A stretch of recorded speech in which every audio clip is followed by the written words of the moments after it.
ॐ त्र्यम्बकं जजामहे सुगन्धिं पुष्टिवर्धनम् उर्वारुकमिव वन्दना मृत्युर्मुक्षीयो ममृता ॐ হুং জুং স্বাহা ॐ ভূর্ভুবঃ স্বাহা। হর হর মহাদেব। আপনারা নিশ্চয়ই বুঝতে পেরে গেছেন আজ কি বিষয় নিয়ে আলোচনা করব। 26শে ফেব্রুয়ারি হচ্ছে মহাশিবরাত্রি, অর্থাৎ তন্ত্রের স্রষ্টা যিনি সেই দেবাদিদেব মহাদেবের কিন্তু তিথি। আর এই মহাদেবকে নিয়ে আজকে আমি বিশেষ কিছু জিনিস আপনাদের সাথে আলোচনা করব।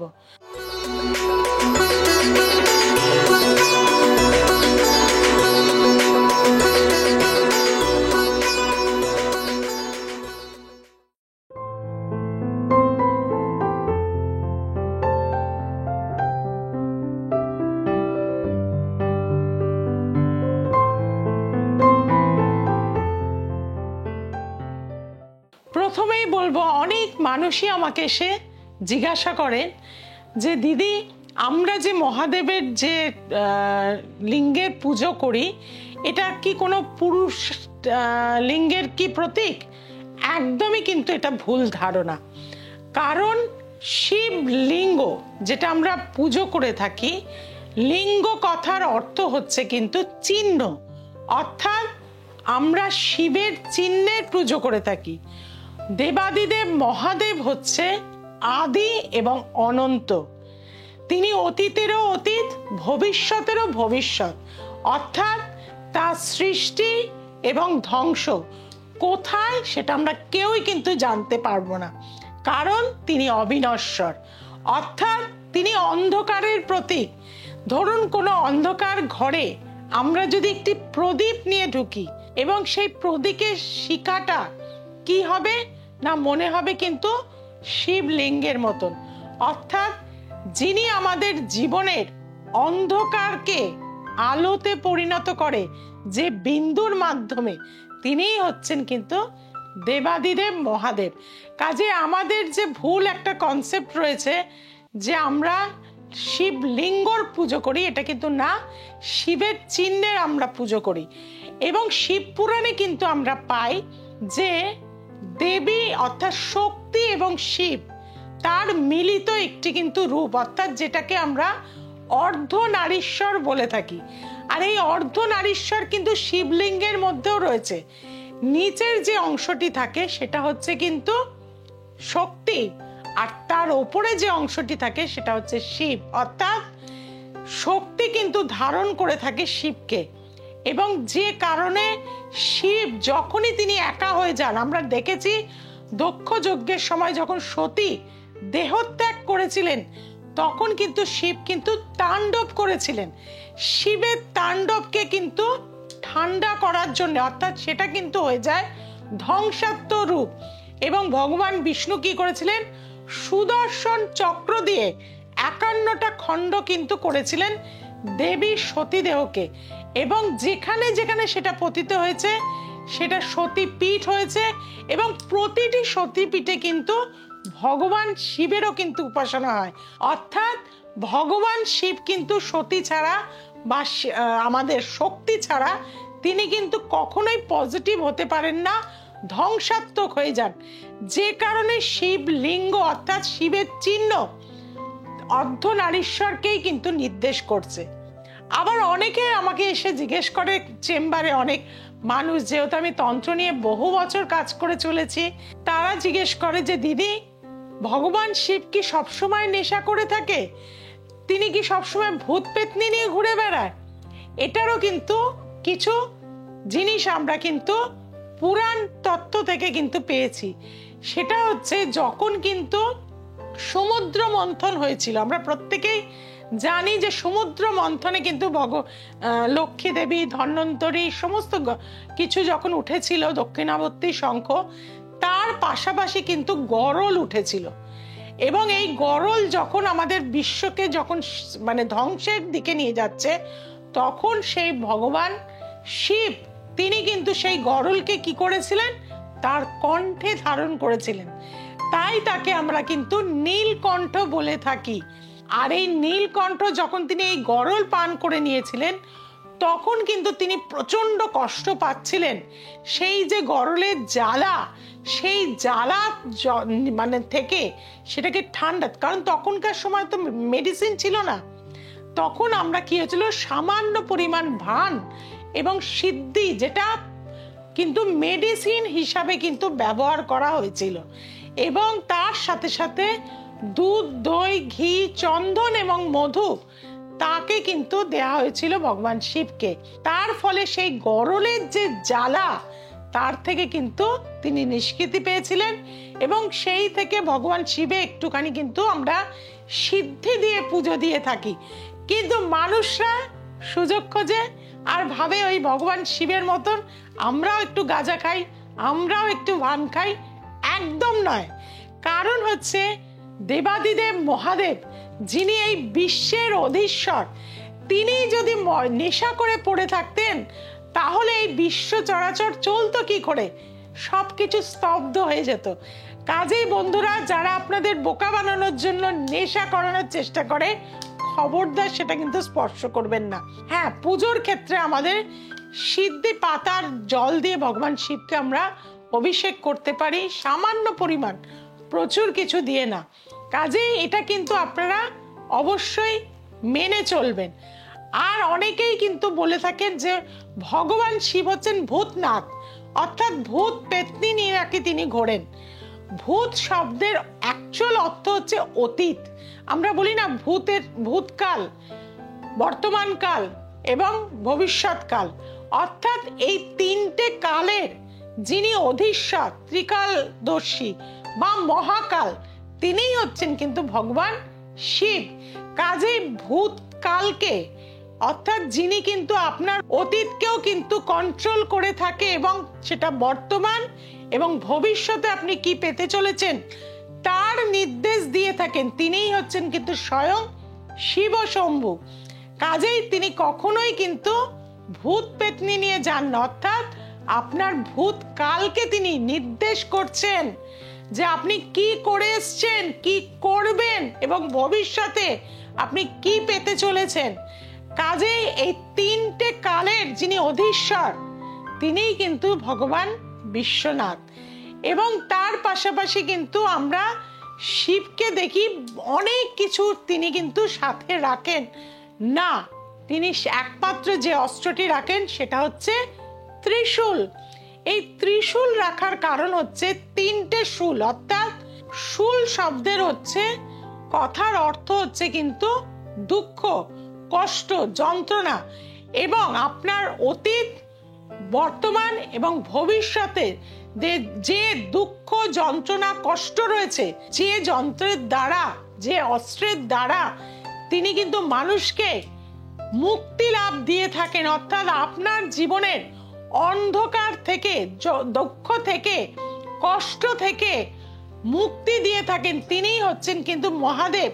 এবং সেই কারণেই তিনি কিন্তু ত্রিশূলধারী।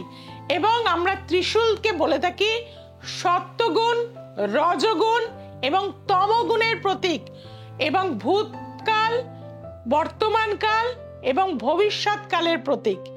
কাজেই এই ছোট ছোট মিসকমিউনিকেশন কিন্তু আমাদের মধ্যে থাকে, ভুল কনসেপ্ট আমাদের মধ্যে থাকে যে ভগবান শিবের সম্পর্কে, যে কারণে কিন্তু শিবরাত্রির দিন আমরা আর একটা জিনিস কি করব, যে নন্দী ছাড়া খবরদার কিন্তু ভগবান শিবের পুজো কিন্তু সম্পূর্ণ হয় না। নন্দী কিসের প্রতীক? নন্দী হচ্ছে ধৈর্য, জেদের প্রতীক। এবং আপনারা দেখবেন প্রতিটা মন্দিরের সামনে নন্দী কিন্তু বাবার দিকে এক দৃষ্টে, তার কিন্তু একদম সঠিক দৃষ্টি, অর্থাৎ আপনাদের প্রত্যেকটা মানুষের চেতনা যেন হর হর মহাদেব থাকে, অর্থাৎ যিনি আমাদের হর হর মানে যিনি আমাদের দুঃখ নাশ করেন, তিনি হচ্ছেন কিন্তু মহাদেব।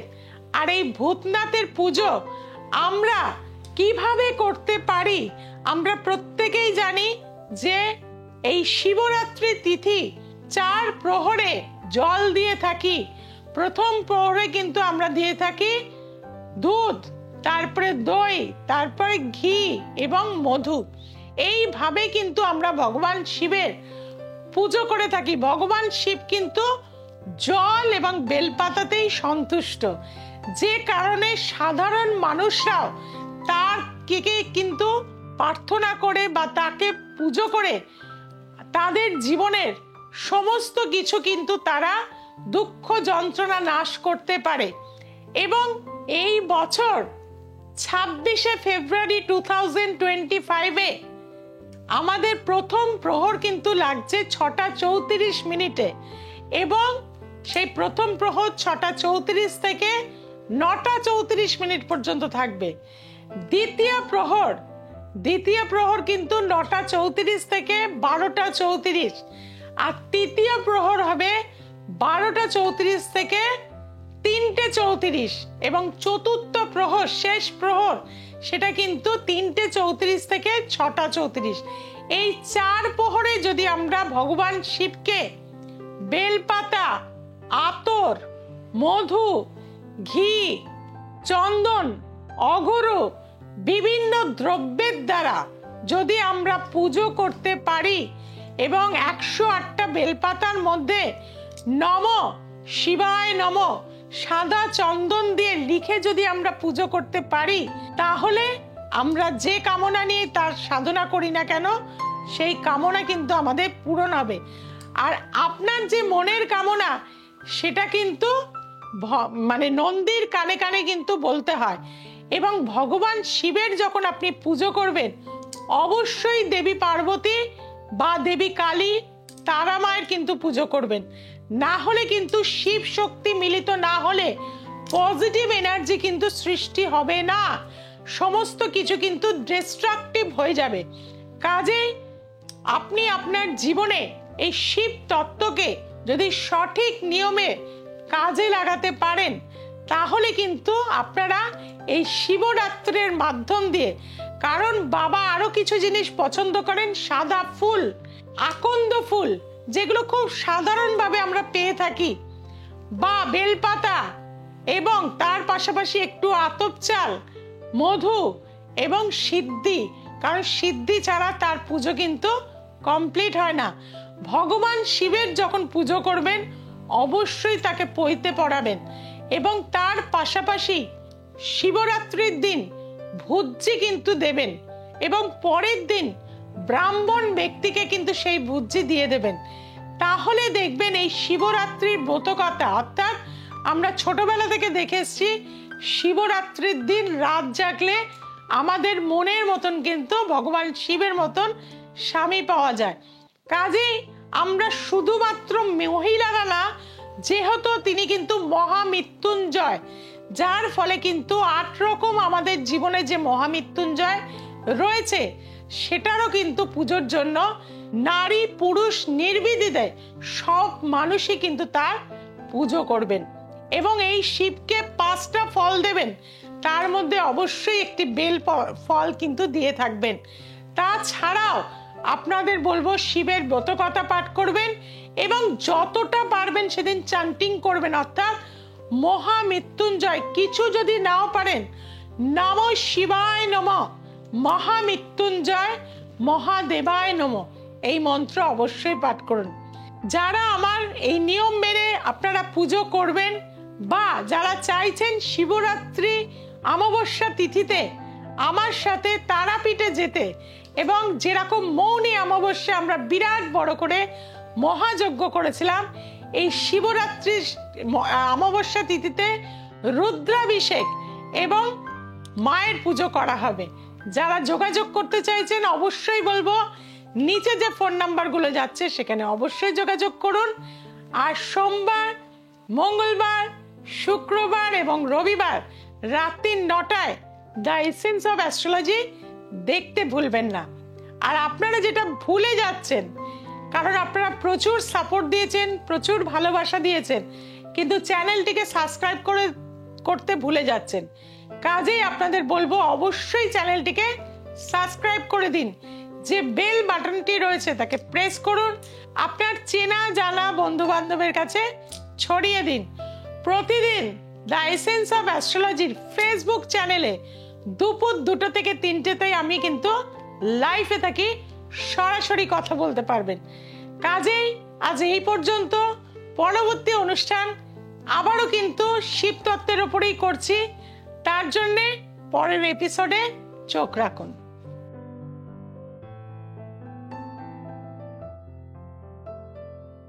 আমার নাম শুক্লা দত্ত। আমি আমার ছেলের জন্য এসেছি। আমার ছেলের নাম অর্ণব দত্ত। ম্যামের কাছে এসে আমি অনেক সুফল পেয়েছি। আমি অনেক জায়গায় ঘুরেছি, কিন্তু সেরকম ভাবে ফল পাইনি। কিন্তু ম্যামের কাছে আসা মাত্রই আমি 3 মাসে আমি অনেক ফল পেয়েছি। এখন আমি অনেক শান্তিতে আছি, ছেলেও অনেক ভালো আছে। আপনাদের জন্য বলি, আপনাদের মধ্যে যদি কোনো সমস্যা থাকে, কষ্ট থাকে, আপনারাও এনার কাছে আসুন। আপনারা দেখবেন সুফল পাবেন অতি শীঘ্র।